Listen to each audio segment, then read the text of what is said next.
Okay, all right. So don't get that out the way. He rid me up twice at my job, trying to get me up out of there. We was working at Jable. This guy wrote me up twice. I was on my second write-up, so I decided, I said, you know what, let me go ahead and put my 2 weeks notice in. Because I see they trying to get me up out of here. It's another episode of the 3811 First Show. We got another special guest on comedian Ambrose. And this is my Jamaican partner, used to be supervisor, Mr. Damion. Damion Hype. What you Hype? Yeah, That's what you go by? Hype. Damion Hype. I didn't even know he started rapping to after. I left that company we was at. We can say J, but we can say fuck J Bill. Maybe not fuck J, man. We can Fuck say the J. drop. Yeah. So man, what's up, man? Man, it's just been a lot, bro. It's like you said, you didn't know. It's like everybody be having their talents, and it's just you need a push sometimes, right? So Yeah. I know your push was them 2 write-ups, you know. yeah, that was right. Yeah, That was your push. You gave me my 2 write-ups to go on here and say, you know what, let me go and get up out of here. So let everybody know where you from, man, and you know what I'm saying? Well, you know I'm the original Dan Dada. Yeah, man. Yeah, man, Damion Hype from Jamaica, you don't know. Came to America to find my brother and saw my royal oats, you know, coming to America type shit. Oh, your brother was here? Ooh. You say you came here to find your brother? Oh, you said just like, okay. So let everybody know, man. So you came from Jamaica what year?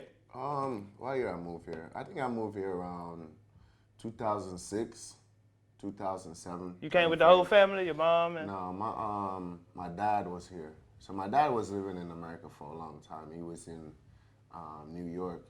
And it's crazy because every time I tell the story of how he ends up in Memphis, I gotta tell what the transition was, right? Okay, so, yeah. What the transition was? He was actually working in the World Trade Center, and we just had 9/11 to pass as well. And that day, luckily Jamaican, he was late for work. Really? He was late for work, and that's why he was not in the building. Yeah, he black for sure. Have that right there. Yeah, he black for sure. He black. So he was late for work the day of. It was late for work the day of 9/11, and when he showed up, he literally said he was just about going around the corner to go up to the building, and that's when the vibrations start. And he looked up and he saw it, and he just ran back away. But wow, I didn't even know that. Yeah, I know. I was in high school when I got the call, and I was like. I didn't even know he worked there either. You know what I mean? So later on, my mom was like, yeah, that's where he worked, and was telling me how was going on. And that's how he ended up moving to Memphis. Yeah, he said, fuck that, we getting out of The job kind of like eventually started kind of dispersing employees. So Memphis came up, and he came here. He said he visited for about a month. He kind of liked it, so he ended up just moving here. Okay, and then y'all came shortly after? Me and my sister came up. It was crazy because that was our first time flying ever, getting on an airplane. Right. And, you know, we were left to travel by ourselves. So we got to Miami. We missed the flight in Miami. Nobody told me you had to read this shit up top to tell you where to go and all of that and what airline. I didn't know how to sync the tickets with the directions. They ain't tell y'all shit. They just said, come get on the plane. No instruction, no training, no nothing. They just said, hey, come to America. You know? And it's like first time. So we ended up was traveling maybe from 5 in the morning. We didn't get to Memphis until probably about 10, 11 at night. We had to missed a couple of flights? Yeah, we had to leave Miami and fly to Texas, and then from Texas back to Memphis. God damn, because y'all missed y'all flights. You know what? That That sounds like some shit I'll do now at the airport. After that, I was like, damn. So when we got here, I think the first thing we eat, our first meal, I can never forget this. First time here in Memphis, what you eat? First time here in Memphis was some Popeye's chicken. Oh, shit. Oh, that broke him right in. Right From in. Jamaica to Some Memphis, Popeye's Popeye's chicken. chicken. Was it good? It was, I don't even remember, but I think I fucked it up. I was hungry anyway. Good was irrelevant at that point. That's cool, man. So But it was Jamaica, dope, though. man. Yeah. How is it growing up in Jamaica, man? It's different, man. It's a whole different playing field. What part are you from? What part of I'm Jamaica? from Portland. Portland, Jamaica? I say it all the while, bro. I think Portland is one of the best parts on the island. It's literally on the coast of the beach. It's a lot of farm, a lot of agriculture there. And to be fair, you know, while we say we got a rough life growing up, there was never really a time when you could be like, I was truly starving, I was hungry. You know what I mean? Because y'all got food. You got food. You get fruits. You can literally go to the farm and get a whole meal from the farm, you know, and cook. So the struggle was there in terms of, you know, accessibility, what we had available to us growing up. You know, like here in America, you look at these kids these days, everyone got a tablet, everyone got a laptop. Right. You know, at one point, we didn't even have electricity in the house. Right. Oh, wow. You see what I'm saying? Yeah. So not much even to watch a TV. We eventually got electricity. We got a TV. We're watching one station. So y'all didn't have electricity at all? No, like as far as the community go, a lot of people did have electricity. As far as my family go, oh, okay. it was more on affordability. Okay. You know, at that point, could we like, we don't need lights right now. Yeah, You see the sun? Yeah. You see the sun? And it was crazy because like our iron was one of those, you know, metal iron that you would put over like a hot stove or something to warm it up. So every time you rub that junk, you got to take it back up and put it back on the hot stove so it can warm back up. So that's what they do in jail and shit. That's how they cook grilled cheese sandwiches with the iron. And that's how they warm up shit in jail with the iron. It was crazy, but it's what made you, though. It's what made me. I feel like that's what made me. You know? Yeah, we struggled too. Same shit. And that's what I'll be, you know, I feel like everywhere honestly, I think most foreigners would say, you know, Americans are privileged because you guys had more. You guys had access to more, right? But the difference is, though, as well, when you get stuff like that is now you gotta, you come to a country where now you have the access that you didn't have. What do you do with it? How do you utilize it? And how do you better yourself? And like you said, as far as my job goes, I was in that job and I started from the bare bottom, you know, just like a regular and moved your way on up. Hold on, we gonna get into that. Hold on. So y'all moved here to Memphis. How old were you when you came here to Memphis? I think I was like, 15? 15? You in a whole new country? What school? You go to school here? No, I did some college here, finishing up my college. I started in Jamaica, I did some here. But mostly it's just certification courses. Okay, you didn't go to no high school here? No. You was out of high school? Yeah, after I came here, I said, I was too smart to go back to school. So you did some college here? Yeah, I did some college here. I did some online courses. I did some certification. I did mostly certifications, though, based on my job position at the time. They would recommend some, and then there were some that I seeked out on my own, just to put myself in more of a competitive form, you know? Okay, so then you just started working various jobs? No, I didn't work in the various jobs. It's so crazy. I've only really had 3 jobs since I've been in America. Since you're here? Yeah. What was the first one you got here? Was it Jabil where we worked at? Yeah, Jabil was my first job, and I spent about 8 years there. You spent about, I was there a couple of years. That was cool. So you, did you work your way up? And then you started off as a regular worker? A regular worker. Supervisor? I went from regular worker, line lead, supervisor, and then I went up to, it's what they would call an assistant manufacturing manager, line manager. And then that's where I topped out before they let me go. They let you go? Why they let you go? See, he tried to fire me, and look at him, they let him go. So I was managing one of the biggest contracts there. Which one? NetApp. Okay. I did NetApp and APG. Those were the 2 biggest contracts in the building. Okay, move your water from in front of Yeah. So I managed those contracts, and that was about bringing in about $5 million, about $5 million a quarter. So it was a big contract, and they ended up losing that contract. And once they lost that contract, then they started the layoff. Now I wasn't within the first wave, but eventually the wave caught up on me. It was a choice. Yeah, you could have went somewhere else. No, it was a choice between 2 of us. Who? You and who? I'm not gonna call his name, but it was a choice between 2 of us. And in my opinion, from an experience standpoint, there was really no choice. I literally took majority of all those big accounts. They put me on there for one reason, to fix it. Even when we worked together on that small account, Riverbed. Yeah. The purpose of me going to Riverbed is because Riverbed was struggling and they needed someone to stabilize Riverbed. Right. So anytime Jable had any problems with any one of their accounts and start falling apart, they always put Damion over there. I guess I was a hard-working Jamaican. Yeah, put the Jamaican over there. So, that's what they called you, too. In the meeting, put the Jamaican dude over there. Put the Jamaican dude over there. And it's so crazy because that's what I did. And when that came up, it came down to one person. The person that I was tossed up with had family members that was in a higher position. And I think I know who you're talking about now. Different skin tone, Yeah. Stuff like that. So I felt like that was my first, slap in the face. It don't matter how hard you work and how much you invest. If it's not yours, it could be taken away from you. Yeah, it can be taken away. Know? So, when you came to Riverbed, I was like a facilitator. Mm-hmm. I didn't even ask to be a facilitator. Marcus at the time was the supervisor. And he had a meeting and he was like, yeah, do anybody want to be a facilitator? And didn't nobody raise their hand. He was like, yeah, Ambrose. So he just elected me to be that. But so you came in as the supervisor. So you was up under me. I was the facilitator. You was up under me and Deborah. Mm-hmm. Yeah, tell me, well, now a good worker. Hey, I might show up late, but once I get there, I'm doing my thing. I'm not gonna lie. I enjoyed working with y'all at the time. I know your issue. You had your career.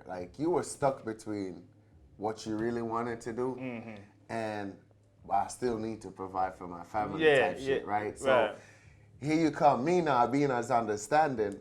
I don't talk to you several times, man. Right. Hey, Ambrose, this the 5th time you late, bro. You know what I'm saying? So it got to a point now where it's what you saw in the show favoritism, you ain't even gonna write him up. Oh, that's what it was. And, okay. Deborah was Ambrose don't do shit. She was on my ass. Oh, she lied. I don't like her. But it was fun. You know what? Jable was fun, man. Jable was really, I'll say this without no hesitation. Jable was a really good training ground. Okay. When I left Jable and went somewhere else, I felt like I was way above them as far as knowledge goes, based on how Jable prepared me, though. Okay. So I felt like that was good. He was good. Okay, so I learned a lot about, because this is my first time being introduced to Jamaicans.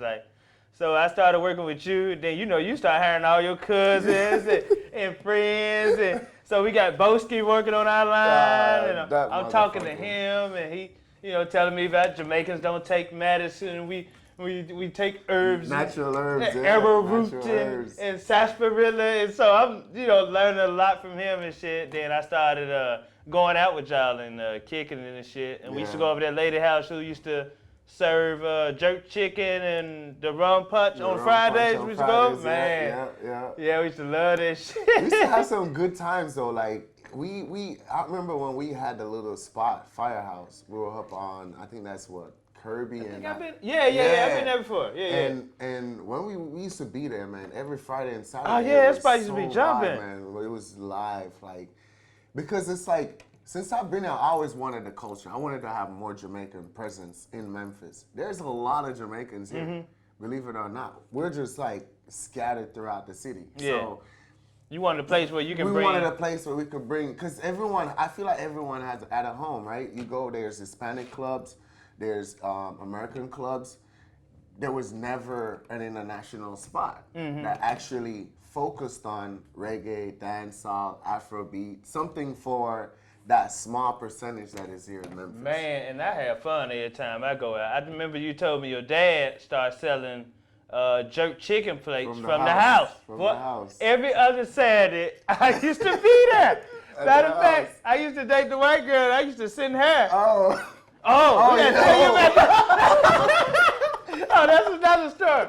So we used to go over there every other Saturday to get a plate. Man, my son loved jerk chicken so much. We used to go get a plate from your house, and then on our way home, we used to eat the plate before we make it home. This is what my son told me. My son told me one time, he said, Dad, you need to have a baby by Jamaican so we can eat this every day. Damn. He didn't say marry one. He said you need to have a baby. But man, I just always. You been to Jamaica? You haven't been to Jamaica. I haven't been yet, man. That's why I'm trying to, get you to get everybody a glimpse of what Jamaica. The weed. Is the weed good? Cause they say they give you a lot over there. Listen, is the weed? I'm gonna tell you this. I'm gonna look straight in the camera too. Let's say Jamaica have some of the best high grade weed. You hear? The best. So weed in Jamaica actually grows out the ground. Yeah. It ain't none of that shit, the medical shit they got now. No, and that's the thing though. Like, there's obviously it's just like here. There's different levels. Okay. Of different grades of the weed, right? Okay. So depends on, like when you in Jamaica, like if someone say I got this weed from West, you're like he got some good shit. You know what I'm saying? Okay. Like, he got good shit. So anytime you have a weed man in the community or whatever, then someone gonna be like, yo, I gotta draw weed from XXX. That joint lit. It come from West. This shit came from West. So it's just where it goes. Because they say it grows in the mountain better, like St. Elizabeth, them places have like some of the best weed. Oh, so it's just like here in Memphis, if niggas say, hey, I got some weed, where you get it from? South Memphis. You be like, nah, I don't want none of that. But if he say, yeah, I got it from Cordova. Yeah. My nigga in Cordova, you be like, ooh, shit. Yeah. Okay, he got them rocks. And I think what over here is, they say Dolph pushing out the best. Dolph got good weed? I don't know if he personally got it, but I But heard he smoked the best. That's what he's saying. I heard him say he smoked the best weed. Yeah, so. Jamaica do got some good weed. Castella, that's the place. Castella. Castella got some good weed. So what about, so when you enter Jamaica, the tourist attraction, the guy that be selling weed to everybody, so I heard, do he got the good weed or do he got bullshit? It's a hit and miss. Okay. Because when you get off that flight, a lot of people will tell you, do not get the weed at the airport. Okay, you gotta go into. It's commercial. Okay. It's commercialized, right? Okay. So once you go in the city now, then you might find someone local in the resort that will give you that hookup. But, over here you spend $20 and you get, something this small. I heard Jamaica, $20 you get. $20 you looking at, you know what I'm saying? And the crazy thing, you go to a party. This is a part that is fascinating to me, and I'm from there. Yeah. I don't know if you ever been to like the fairgrounds and the guys walking around selling cotton candies. Right. That's the same way they walk around with the weed still on the butt, selling it in the parties. Wow, for real? Yeah, you just go up there, you're like, all right, so the money conversion is $1 US is 100 and like, maybe, I think we just looked at it was like $40 or something. I'm balling. $1 is 140 over there? 140 Jamaican dollars. So you in the club, you literally use it $1 and you could probably build maybe about 2 or 3 joints with $1. Wow. It's like, it's really cool, man. It's really cool. Okay, so you worked a couple of jobs here. And then, you already was club promoting. Like you said, you had Firebirds. I remember coming to that. And then, so you was always promoting, house parties. Did you do a couple of house parties? Yeah, we started off in the garage, actually. Remember, I did my first party I did was I threw my dad a birthday party at the house. Mm-hmm. I didn't come to that. No, I don't think you were working at Jamaica yet. And then after that, I was like, I actually like this. And then the following year, I did my birthday party at the house. Yeah. And we had, it was so many people, it was wintertime. Mm-hmm. And we're in the garage. I think you came to one of them. I came to one of the house party, yeah. Because we had to let the garage up. Mm-hmm. And I remember, I can't forget the day, too. So, everything was free. Food, liquor, everything was free. And there was one girl I used to work with. I don't even remember her name. At Jable, right? Right. So I told her, I said, look, she said she know how to make drinks. I said, look, I just need someone behind the bar so people not wasting the liquor. You get what I'm saying? Because it's free. People get carried away when shit is free. Right. So I said, at the end of the night, I said, we'll split up the tips. So at least I could take some of the tips and cover back what I spent on the alcohol. Mm-hmm. Needless to say, I got fucked up that night. Yeah. I'm looking for her. She gone. She ran off with the tip. Man, folks was there because people was like, man, I was throwing $20 in there because we figured that's your birthday money. Right. You know what I mean? So they putting all that money in the jar, man. And at the end of the night, she popped up the garage and she went through the garage. I never saw when she left. You never saw her again? Never. I saw her at work, and I was like, dang, I said, how did you? She's like, it wasn't nothing but a couple dollars. I what you a couple dollar lie. You know who it was? You going to shout out? Huh? What's her name? I don't know her name. I don't remember her name. You don't know her name? So you got it. But all I know is like probably about a week later, somebody stole her car though. Oh, for real? See, karma. See, karma. Okay. Karma. So y'all hustlers. So daddy started selling plates at the house. Mm-hmm. And then eventually got a restaurant. Yep. And it's always our end goal. When I started doing the party, I wanted to give the Americans or anyone that came out that were familiar with our culture, whether they were familiar or not, we wanted to show them our culture. So every party I did, I would always say to my dad, hey, do some jerk chicken, do some jerk chicken. Every time you have a party, you invite me, what I say? Yeah, you got jerk chicken. You got jerk chicken. So it's jerk chicken. So I always told I him, started that. Yeah, I was like, chicken. Yeah. So we started doing it, and it's so crazy because people kept asking, like, how can I get this? And I was like, well, I only have it when I do my parties. Oh, so you introduced them. You was teasing us then. So then when we went to Firehouse was the only place we went to where we had something consistent going. So then the dude that was running it at the time, he's like, let's partner up. Like the owner, they want to get out, we could take it over. We actually end up losing about $10,000 to $15,000 in that deal because the dude wasn't really, he was lying to us the whole time. So we were paying up like past balances, trying to get everything current. He's like, we got to get everything back current before we could pay them off to take over the business. Yeah. The whole time he had two separate Jamaican families that he was extort, basically. So he was getting these guys. So we would go up there and we noticed that there's a curry goat in the kitchen, but it's not our curry goat. Right. So we're like, wait a minute, where does curry goat come from? And he's like, well, I heard this lady got a popular curry goat, so I figured if we bring the popular curry goat up here, people would gravitate towards it. And I'm like, damn, so curry goat just out here promoting, I'm gonna be at Firehouse today. Pull up on me, So that point, he promoting their food. Yeah. So he was doing too much. So eventually we kind of like got to a level where we're like, nah, like if we're doing business with us, we've been putting in money. So if you're doing business with us, you need to just do business with us, right? So we started doing that, and that's where we really saw the demand for the food in Memphis. Okay. Because we did another event outside. It was a Jamaican Jerk and Barbecue Fest. Yeah, I went to that. Yeah, and we were sold out of food in like matters of That's why I got there early. I got there early. A few hours. So I was like, wow, there's really a demand here. So then I talked to my dad again, and I was like, look, obviously we're about to leave this spot here. We need to keep it going. I tell you, you guys need to try to do it up from the house. If it's just even on Saturdays. Yeah. You got him started there? Man, that place used to be jumping. And they got into it. It was so, because you could tell, like, it's something that they enjoy doing too, but both him and my stepmom. Like, they enjoy cooking. Like, all our food is, like, authentic, homemade type food. Yeah. Good. So it's not just, we don't cook, and it was crazy because we started off cooking a certain amount. Excuse me. Then the plate started increasing, and then all of a sudden it's like, we need a bigger building. Yeah. So, but hold on, you went from Firebirds to what's the other spot you had? So we went from Firehouse. The spot on Axe Cross. The spot on Axe Cross was Cloud Blue. Yeah, I remember that. Yeah, Cloud Blue was dope. Cloud Blue was literally blue in there, and they had the clouds in the top. I remember you invited me. I was like, y'all gonna have some jerk chicken? And I shout out to everyone that owns a business, club owners. Listen, as a promoter, starting out as a promoter, there's a lot of struggles, man. Because you get into a spot. And that was literally just dead, and you bring it back to life. You build it up. And then they start seeing the potential, and then things change. The money. And we want more money. Yeah, now so it went Bring from... the Jamaican in so he can fix it up. At that point, I already started creating a buzz because even though I promoted, I used to DJ as well.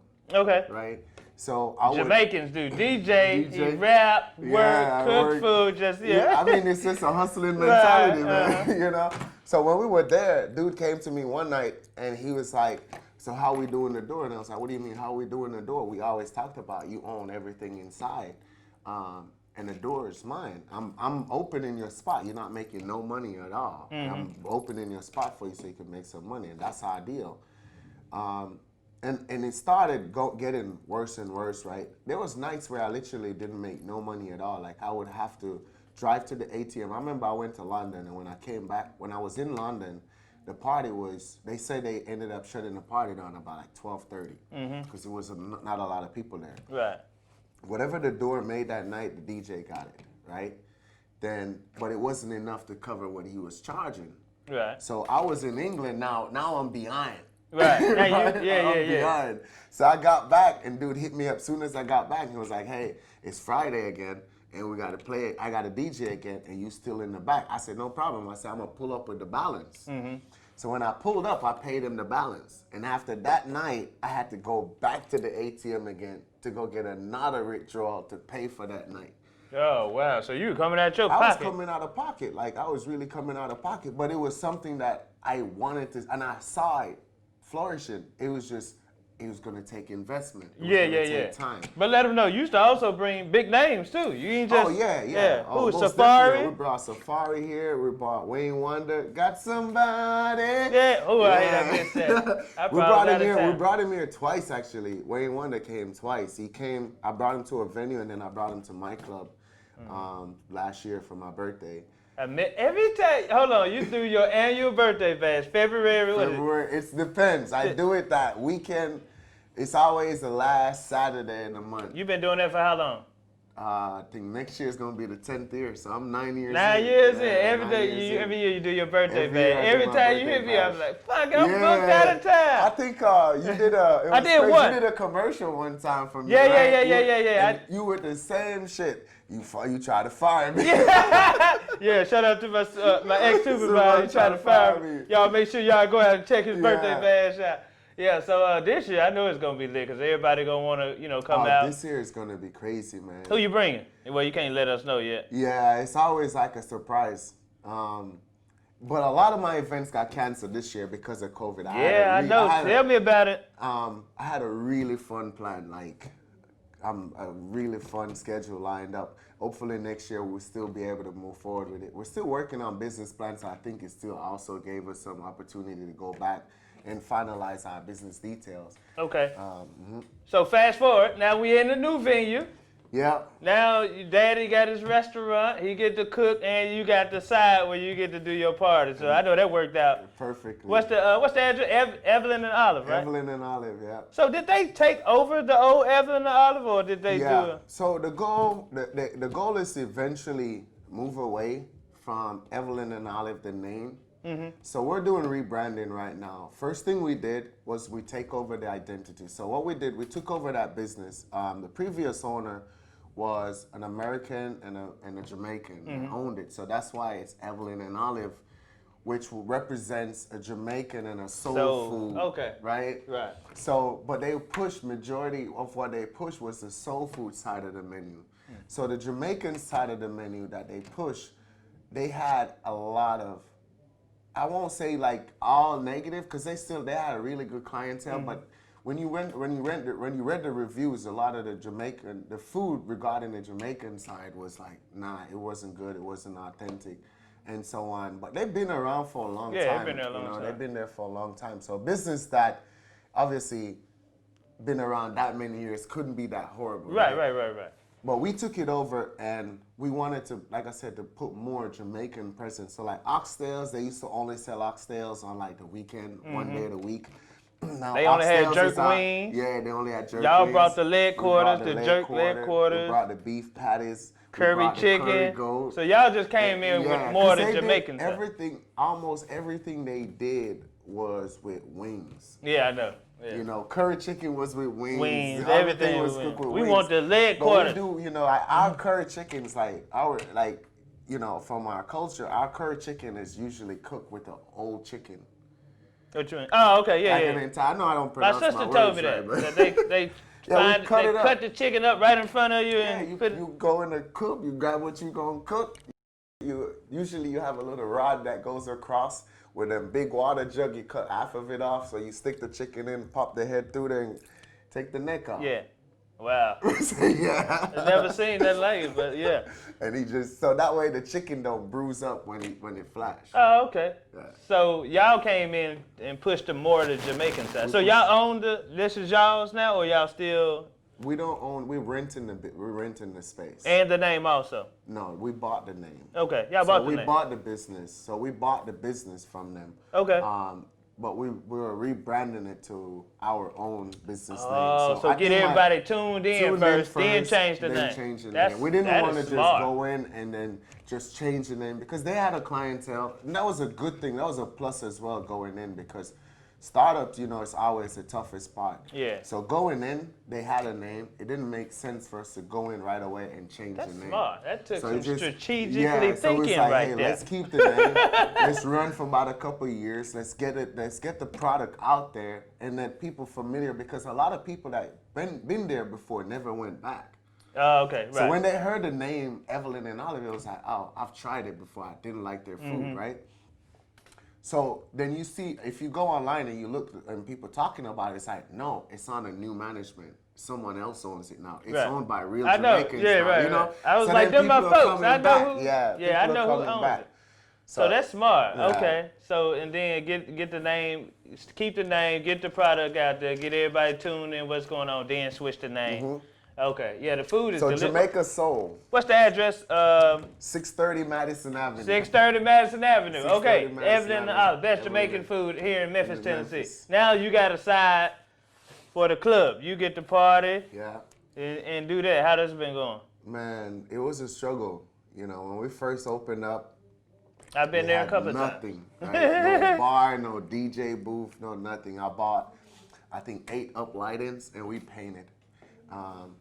That was pretty much it moving in. And people would come out, but it was never like a consistent crowd.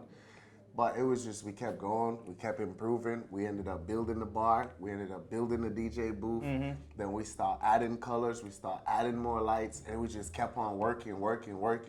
But it was still a lot. Okay, a post just went viral. It's at 85,000 views. Wow, what post is this? This is a post that I put up with my song playing in the background, promoting the first Jamaican club in Memphis. Okay. The shares, it's probably over 1,600 shares, and those are pretty much, majority of them are local to Memphis, the shares. Wow, yeah. So it went from, they just opened up a new Jamaican club. It's like, no, we actually been here for about 2 years. It's kind of like you rebranding. So it's just a rebranding. So the whole colors, like when you come in now, like we have the walls painted with our colors.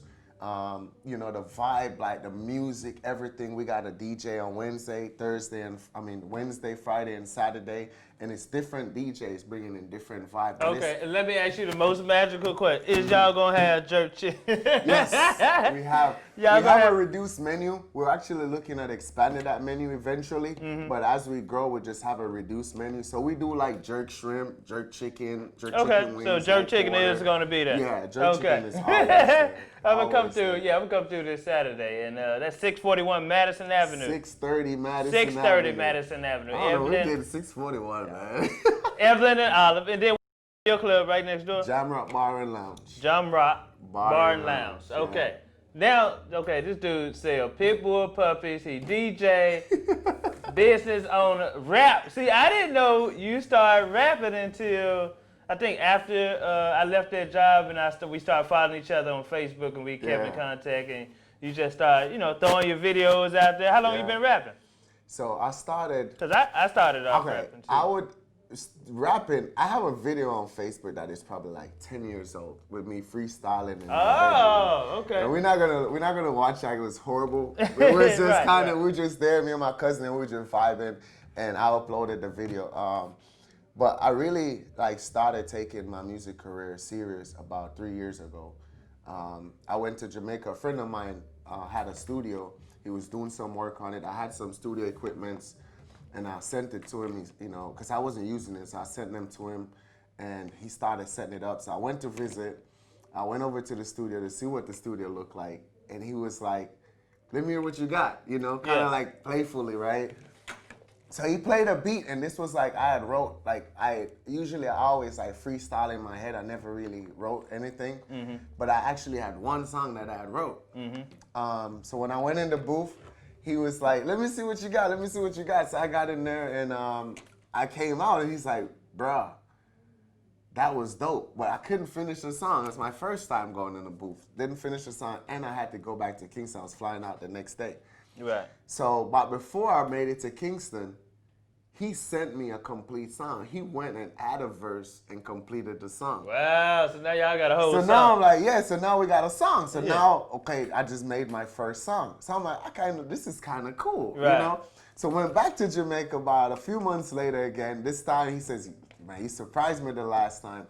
But this time we had a legend from our community that was also in the studio. Okay, what's his name? Louis Culture just released his album too. His album dope. What's his name? Louis Culture. Louis Culture? Yeah, okay. Louis Culture. So we went in the studio. He had a beat. I had no song. He started playing the beat. And I sat there and I started writing. And I wrote the song, and as I was recording the song, Louis Culture came in this actual studio room, in the recording room. And he was in there, and I'm looking at him as a veteran in the business, and he's vibing to my lyrics. Right. And I'm like, okay. So he also came, when I came out, he started giving me some pointers. He's like, hey, try this right here, try this right here, try this. Because when you go in the booth, it's all about how you structure your song, right? Okay. I have no experience in that. So, you know, I'm doing what I think I need to do. And he comes and he started telling me, hey, try this right here, try this right here. And when I was done, and the engineer actually has a song on the same beat, and he was just playing all the songs. And Louis Culture kept saying, play the big artist, play the big artist, play back that song, play back that song. The whole time he kept asking to play back the same song I just did. Yeah. Then he pulled me to the side and he says, dude, if you don't take this seriously, you need to. You see, you got a unique voice, you got flow, you got writing skills. I just look at you do something that an artist been in the business for years and can never do. Sit in the studio and write a song on the spot. Sit in there and write it on the spot, just listening to the beat. And even take suggestions. Like, when I say suggestion, Louis Culture was like, hey, try this line right here. Like, he gave me a whole line, right?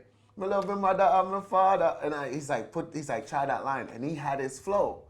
But I'm like, I'm not feeling that flow. I'm feeling this flow. So I took his line and convert the flow into my own feeling. And he was like, bro, I've been in studio with several artists that's been in the industry for years. And even with people in there helping him to write his song, he can't do it. He can't even do that. You know? That's how I started. So as 3 years ago, no more jobs. You said, fuck it, I'm finna do my... No, I still was caught. Same thing like I was telling like you. I was. I inspired him. No. I went out to do my comedy thing. David was like, but you know what? Just like, it's like you, a lot of the times people are afraid to take risks, right? Because you're saying to yourself, like, you know you have an obligation. You know bills got to be paid. You got a son? I got 2 boys. Oh, you had another boy? Yeah, I got a 3-year-old and a 6. About to be 7 now. Okay, same woman? Oh, shit. That's another story. Okay, your oldest boy is how old? About to be 7 now. And your youngest is what? 3. Okay, you had before next year. Okay. But, yeah. You forgot where you were? Oh, yeah, so your flow. You said you stepping away from the job. You was like, you know what? I was stuck there. I didn't know. I didn't feel confident enough. Obviously, starting out as an artist, one of the biggest fears: can I keep making music? Can I keep writing? Right? Will I still have that inspiration? And given that it was never, I never really wrote my songs. I've always kind of like freestyled, and I never really finished it. I'll come up with a hook, and it was never something that I promoted, so I never really invested the time and effort in it. That's why didn't nobody know about it. So after a while now, after that was said, I'm like, okay, let me push forward. So then I said, okay, I'm gonna go out, I'm gonna release an EP on my first music I put out. Now I only did a YouTube release, and I released 4 songs on YouTube. How did it go? It was good. I was surprised about the reactions. Like, people was actually reacting to it, and my subscription started growing as well. So I was like, oh, people actually gravitating towards my style of music. So then I was like, I need to go official. Yeah. So then a year ago, I released Baby Boo. Baby Boo? Yeah. Okay. So Baby Boo and That's a song? Yeah, that's a song. Where can they find that at? That's on YouTube? It's on YouTube. It's on Spotify, iTunes. It's What's on your all rap name major on there? platform. Damion Hype. Damion Hype. Yeah, Damion Hype. Baby Boo. Why you naming Baby Boo? So it was a concept that I came up with. So it was a crossover between reggae and Afrobeat. Okay. So Baby Boo is Baby Boo, because I'm asking, would you be my baby boo? Okay. So it just makes sense. It's like, okay, I'm talking to my baby boo. So Right. it's particularly like a female. Okay, right. Baby Boo. Yeah. Right. So after I released that song, like, people that I guess starting to take me serious as far as the music go was like, bro, you need to push that song. That song is hard. Push that song. And I kept on wanting to release more songs, and it was like, no, don't release no more songs. Push that song, right? So Baby Boo is like over 10K now and trending, and that's the song that was in the background of the viral video at 85K as well. Okay. So it's like, push it. So I was like, all right, let me push it. But then the business has changed. So like this year, since COVID. Yeah, I know. COVID has definitely been a up and down. 2020, I should say, has just been a crazy year. Yeah. But the good thing is for me is that I had time, and I felt like I needed to make a decision as far as what do I want to do. Right. So I was like, I really love entertainment. I've been doing promotion. I've been DJing. It's like the whole bracket of entertainment has always been me. Right. So I said, I want to push it. So I went and I did Tonight. Mm-hmm. So Tonight was my recent single. I just released that video about a week ago as well on YouTube. It was shot by Wicked Films. Okay, yeah, I know Wicked Films do a yeah, lot so Wicked Films. of Lil Migo. Yeah, Moneybag Yo. Moneybag Yo, yeah. So a lot of top artists. So I figured, if I'm going to compete in the industry, then I need to be matching my product and my quality. Right. Not only that, but Tonight premiered in April, and before the first week it was released, it started playing on K97. Oh, you got it playing on K97? Yeah, it's been playing on K97 for about 5 months now. Dig that. So, you had to drop that bag, huh? Yeah. You know, he had to drop that bag. No, you know what? Yeah, I was like, the video needs to come out because now we have a song made it to the radio. This is my second official release. Mm-hmm. And on my These are singles? Yeah, these are no singles. Big album yet? No big album yet, Okay. nothing. So I was like, might as well, right? And then I'm actually flying out. I got a 5 o'clock flight tomorrow. I got a video shoot in Rhode Island on Saturday for my next single that I'm going to release. But I just released, I've released now within the last couple months, 3 singles. 3 singles? So when can we be expecting the album from Damion Hype? When the big album coming out? I gotta be on it doing the skits. If you're looking for the skits, I gotta be on there. I'm Damion, he wrote me up twice. Yeah, I gotta be in there. But y'all check out his album anyway. It's funny you say that because, all right, so I literally have enough songs right now to put together an album, recorded it already. I just met yesterday with a label, Crown Records from Atlanta. Okay. We had a shoot with NLE Chopper at the restaurant. Yeah, okay. Yeah, so kind of got a chance to meet some of NLE folks, and I did not even know NLE Chopper was half Jamaican. Yeah, that's So why his that's where dad- Shada and all that Yes, shit's come yeah. from. He's So wild too. His dad is Jamaican. So Oh, we were okay. rapping yesterday, and he was like, yeah, I fuck with the culture deep. My dad is actually Jamaican. He's like, I don't really talk like y'all, obviously, because I grew up here and I grew up with my mom and stuff. But he's a really cool dude. So we were just kicking it yesterday and talking. But when they called me about the shoot and told me they wanted me to be there, the lady was like, come, artist ready. There's a label here wanting to meet you. Oh shit. So not to go into too many details, but we did met.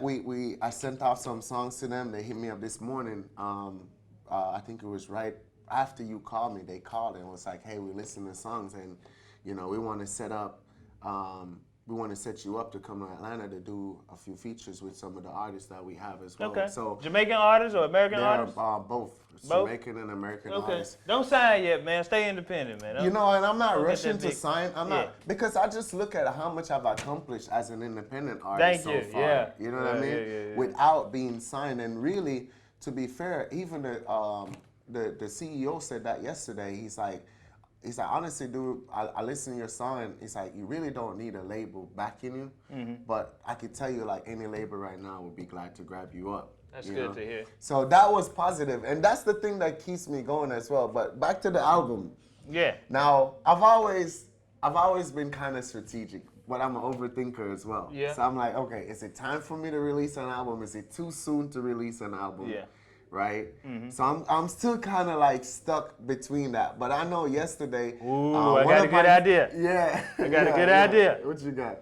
February come, your 10th anniversary, your birthday celebration. Release a Drop the album. At the party! Oh, that's going to be crazy. 10th anniversary. That's going to be crazy. That's a dope idea. That would be crazy. I just made a mental note of that. That would be dope. I'm clearing my schedule this year, February. I'll be like, no, I can't book nothing in February. It's always the last weekend? It's always the last week, unless it's a leap year. I think last year was a leap year. Yeah. So this year was a leap year? So there was like one extra Saturday. Yeah, it was the 29th was a Saturday. Right. Okay, so, I got a question. Why do women, y'all don't do medicine in Jamaica. Y'all don't do modern medication in Jamaica, right? We do in some cases, but because, again, like, Medicare is free. So to get proper treatment, you need to go to a private doctor in most cases. Yeah. So Jamaica is big on herbs, like just making your own herbs. Like my grandma, she never sent me to the doctor for nothing. Right. I damn near broke my back. She didn't. She sent me to the doctor What she for give nothing. She just makes some shit and she just rubs it on. And if it's swelled, by the days out, it's gone. Damn. You know what I mean? You got a headache, it's swole. I even remember, like, I grew up with females in the house as well, and when they would have their period cramps, like there's a leaf that they would I guess paste some shit on. I don't know what the actual mixture was, and then they'll just strap it on their stomach all day, and it helps to reduce the cramps. Wow. So it was just all them natural stuff. That's what you grew up on. So we've never been quick to be like, I'm gotta go to the doctor. I ain't feeling right. You remember like how when you didn't show up to work, you always had a doctor note? Right. Yeah. Just go get somebody to get it. So why do women love running back? Why American women love running? Because I think my sister went to Jamaica twice when she got married. Well, why do women like running over there to Jamaica? Bro, I can tell you though, one thing, we got good dick, bro. Does that come from not taking modern medication and y'all taking herbs? It's our energy level, you know what I mean? It's like, most Jamaicans, like, we're healthy. The older people, they're still very actively moving around. Okay, herbal medication is one part of the puzzle. Okay. We do a lot of walking. We do a lot of, we don't really do a lot of gym exercise, but we do a lot of walking. Oh, okay. You know? That's so good. we Cardio. always walk. Cardio is important. Yeah, so even now, like now that I've moved downtown, I start walking a lot more now. I even get on my bike, I ride. I start riding my bike to the city, because that's what I remember growing up, you were the shit if you had a bicycle, bro. Yeah, shit, us too. Yeah. Yeah, you could pull up on a girl with your bicycle, and you were like, he got a bicycle. So that's why women love running back over there to Jamaica. Okay, so shout out your social media info. 630 Madison Avenue is the club. 630 Jamaica Bar and Lounge is at 630 Madison Avenue. You can follow me on Instagram at Damion Hype, _ one word. On my music, on my platform, I go by Damion Hype. TikTok, TikTok. What you got? iTunes, Spotify. Damion Hype. How you spell Damion if they don't know? Damion. And then Hype, HYPE. Okay. That's my Facebook, Instagram, all my social media is on the Damion Hype. All my music is on the Damion Hype. So feel free, to check it out. Restaurant Evelyn and Restaurant Olive. is Evelyn and Olive. I want to shout out to Wayne, singer Wayne, Caroline. They're making it happen every day in the kitchen. Yeah. They're holding the restaurant side down and making sure that the food continue to be great. Yep. Make sure y'all try that oxtail though. It's one of my favorite. You know what? I'm a creature of habit. I go get the same damn thing. I'm getting the oxtail next. You gotta try jerk chicken or the curry chicken. Or the curry chicken. Nah, there's way more to it. Like, I know. Yeah. All right, so let me, hey, y'all make sure if y'all like these shows and want more content, y'all make sure y'all hit that subscribe button, turn that notification button on. Don't forget to pick up my comedy special. Yeah. This is Say It Louder. It's on a 1 gigabyte USB drive. 35 minutes of stand-up, 15-minute documentary on here. I will autograph it for you. And, okay, let me tell you about this because I learned a lot from y'all. And wait, before you move on from that. Right. Do you remember when you gave me one of your first comedy special for my birthday gift? Yeah, it was a DVD? Yeah, was it Laugh? What is it called? Laughter is the best medicine. Yeah. Laugh. You remember that? Yeah. Signed it and everything? Yeah. You still got it? I still got it. Okay, cool. Yeah, it's gonna work. I got about 1,000 DVDs I floating still around. got it, yeah. So I remember I used to talk to Boski and he'd be like, put me on arrowroot, sarsaparilla. What's some more Jamaican herbs? We big on baba roots. Baba roots. Yeah, baba roots is really good. Baba roots is like helps clean your bloodstream out. So it helps. They say it helps kill cancer cells. Yeah. So that's good. Yeah, he taught me a lot about the herbs and shit like that. So this right here, this is Seamoss and Bladderwack. Yeah. These two herbs come out the ocean, and this is a tincture.